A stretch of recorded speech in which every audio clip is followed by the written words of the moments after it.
দেখো প্রশ্নে কি আছে, প্রশ্নের দশমিকের একটা গুণ দিয়েছে, বলেছে এর মান কত হবে। এটা কিন্তু তোমাদের এই যে নবোদয়ের পরীক্ষা হলো 2026 সালের, সেই পরীক্ষাতে কিন্তু প্রশ্নটা এসেছিল, খুবই গুরুত্বপূর্ণ। কিন্তু তোমরা অনেকেই দশমিকের গুণ দেখলে কেন যেন ভয় করো, যে স্যার কেমন করে দশমিকের গুণ করব, দশমিক আবার কোথায় বসাবো। আজকে থেকে একদম জল ভাগ করে দেবো দশমিকের গুণ। দেখো কিভাবে, তুমি প্রথমে দশমিকের যে সংখ্যাগুলো আছে সেই সংখ্যাগুলো প্রথমে লিখে নেবে। প্রথম কাজ হচ্ছে তোমার এটা, কোন রকম ভয় টেনশন মাথায় রাখবে না, আমি যা বলছি তাই করবে, যা আছে দেখে দেখে তুমি লিখবে, না দেখে কিচ্ছু লেখার দরকার নেই, দেখে দেখে লিখো। আমার আছে 0.1 ইন্টু 0.1 ইন্টু 0.1।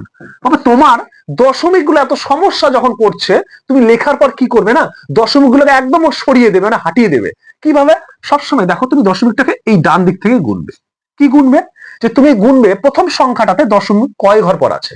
সবসময় এটা বিভিন্ন সংখ্যা বিভিন্ন ভাবে থাকতে পারে, তুমি দেখে দেখে গুনবে। তাহলে প্রথম সংখ্যাটাতে এক ঘর পর আছে, দেখো এই একটা ঘরের পর দশমিক, পরের সংখ্যাটাতে একটা ঘরের পর দশমিক, মানে এক ঘর পর আছে, এটাতেও একটা ঘর পর আছে। এবার তুমি যেটা করবে, তুমি টোটালে দেখবে মোট কতগুলো ঘর পর দশমিক হলো। দেখো এখানে একটা, এখানে একটা, এখানে একটা, মানে টোটাল হলো তিনটা। এইভাবে টোটাল করবে, যটা হবে তটা তুমি পাশে ছোট্ট করে লিখে রাখবে, ব্যাস তোমার কাজ শেষ। প্রথম কাজ শেষ। প্রথমে সংখ্যাগুলোকে লিখে নেবে, তারপর দশমিক গুলোকে ডান দিক থেকে গুনবে, কয় ঘর পর আছে প্রথম সংখ্যায়, দ্বিতীয় সংখ্যায়, তৃতীয় সংখ্যায়, আরো যদি সংখ্যা থাকতো আরো সংখ্যায় কত ঘর পর আছে, করে নেওয়ার পর মোট করে নেবে কতগুলো হলো। মোট 3 হলো, আমি লিখে রাখলাম। এর পরের লাইনে কি করবে, তুমি দশমিককে সরিয়ে দাও, বাবা দরকার নেই লেখার, এতই যখন সমস্যা। তাহলে দশমিকটাকে সরিয়ে দিলাম, যা আছে তাই লিখে দিলাম। এবার দেখো তুমি এটাও জানো যে সংখ্যার আগে যদি শূন্য থাকে তার কোনো ভ্যালু নেই, তাহলে আমি শূন্য কেন লিখবো, শূন্য ওয়ান মানেও যা, ওয়ান মানেও তাই। তাহলে এটা, এবার তুমি দেখো একদম নর্মাল সংখ্যা হয়েছে, এবার তো আর বলতে পারবে না যে স্যার এটা করতে পারবো না। তাহলে দেখো এক এককে এক, এক এককে এক, তাহলে আমার অ্যান্সার হয়ে গেল কিন্তু এক। এটাই আমার উত্তর।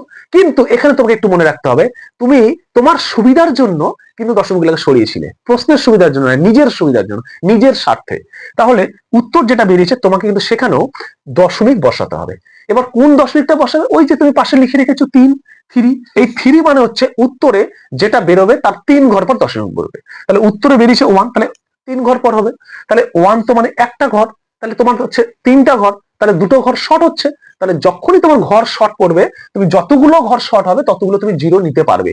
তাহলে 3টা ঘর পর দশমিক হবে, আছে আমার একটা ঘর, তাহলে শর্ট হচ্ছে 2টো ঘর, তাহলে 2টো শূন্য আমি নিতে পারবো। তাহলে একটা, দুটো, 3টা হয়ে গেল। তাহলে 3টা ঘর পর তুমি দশমিক বসিয়ে দাও। তাহলে উত্তর হয়ে গেল কি, আমি একটা শূন্য বসাতেই পারি আগে, 0 0 1। এটাই হলো তোমার সঠিক উত্তর। কোথায় আছে অপশন, অপশন বি তে দেখো সঠিক উত্তর।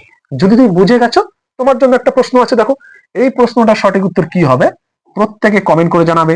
ভালো লাগলে অবশ্যই ভিডিওতে লাইক এবং কমেন্ট করে যাবে।